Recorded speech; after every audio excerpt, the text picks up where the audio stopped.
Toys everywhere? Feeling overwhelmed by the mess? You're not alone. Every parent struggles with toy clutter. But don't worry.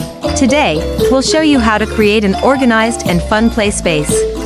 Step 1. Declutter. Fewer toys mean more fun and less stress. Sort toys into 3 categories: keep, donate, and recycle. Involve your child in the process. It teaches them to appreciate and share. Now, let's organize. Group similar toys together: puzzles, dolls, cars, and art supplies. Create different play zones so kids know where to find their favorite toys. Use labels or color coding for easy access and cleanup. Use storage solutions that work for your space. Bins, shelves, and drawers are lifesavers. Try budget-friendly DIY ideas like repurposing old furniture into storage.